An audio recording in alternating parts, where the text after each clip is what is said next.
Hey Hempfield, I'm Izzy. And I'm Tyler for Studio 7. Today is Wednesday, April 26th, Wednesday 3.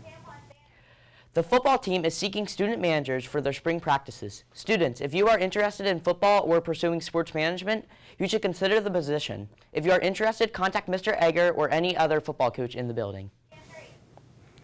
Sign-ups for the senior picnic on May 23rd are now active through next Friday. The cost is $5. Sign-up forms can be found in each house office and on Schoology.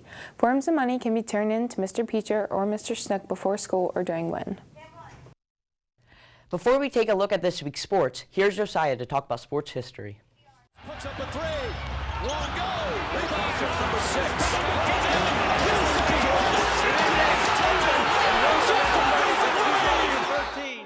Welcome back to Sports History. Today we are here, April 25th, 2013. It is the first round of the NFL Draft, and the first 10 picks are about to be arguably the worst top 10 in NFL history. But to understand how bad these 10 picks are, let's take a look at each one of these players' careers. With the first pick in the 2013 NFL Draft, the Kansas City Chiefs select Eric Fisher, tackle, Central Michigan. After going 2-14 and being the worst team in the NFL, the Chiefs were rewarded with the first overall pick. However, this draft lacked insane skill position talent, so with the first pick, they took an offensive lineman. Eric Fisher's career was mainly quiet at the start, but he would go on to be a two-time Pro Bowler and a Super Bowl champion. The Jacksonville Jaguars select Luke Joeckel, tackle, Texas A&M. With the second pick, the Jaguars also select an offensive tackle. Luke Joeckel would struggle early in his career and was rated one of the worst offensive tackles in the NFL. In 2016, he would suffer an injury and he would never again return to the starting lineup. The Miami Dolphins select Deion Jordan, defensive end, Oregon.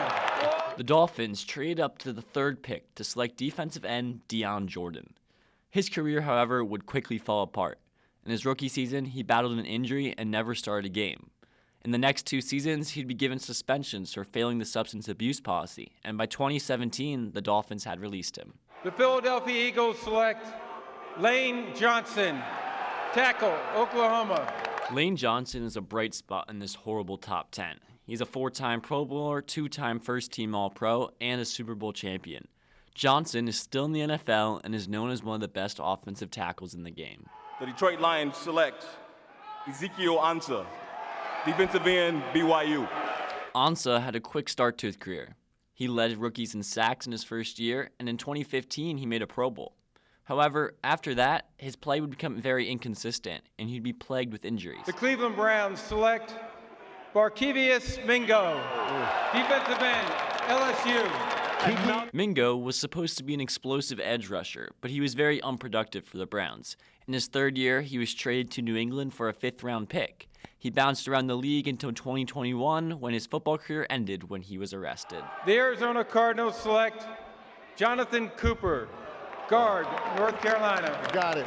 In just the third preseason game, Cooper broke his left fibula, and after that, he was never the same offensive guard. He would only last in Arizona for 2 years, and after that, almost every single season ended for him due to injury. The St. Louis Rams select Tavon Austin, wide receiver, West Virginia. Tavon Austin had been one of the most dominant receivers in college football history. Austin would go on to have a solid NFL career with the Rams, but he never became the star people expected. The Rams would eventually trade him, and Austin would serve as a backup receiver the rest of his career. The New York Jets select D. Milner, defensive back, Alabama. Coming out of college, Milner was supposed to be a future #1 corner in the NFL. However, as a rookie, he got benched 3 times due to his performance. In 2014, Milner would suffer a torn Achilles, and then the next season, he would suffer a wrist injury, causing the Jets to release him. The Tennessee Titans select Chance Warmack, guard, Alabama. How about that? Warmack was a consistent starting guard for the first 3 years, but his play was not as good as people had expected. In year 4, he suffered an injury, and after that, he was never a starter again. These top 10 picks did not have near as much impact as the top 10 normally does. And due to their unremarkable careers, these players have been mostly lost in history.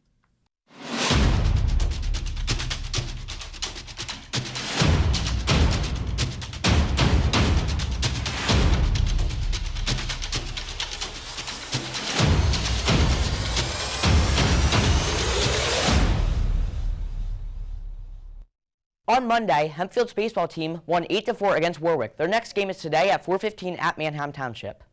The girls' softball team won 2-1 against Warwick on Monday. Their next game is today against Manheim Township. Unified Track had a meet yesterday versus Penn Manor. Congratulations to all winners. Boys volleyball won last night against Manheim Township 3-0. The boys lacrosse team lost 14-7 to Manheim Township, but they are looking to bounce back today against Penn Manor for their senior night.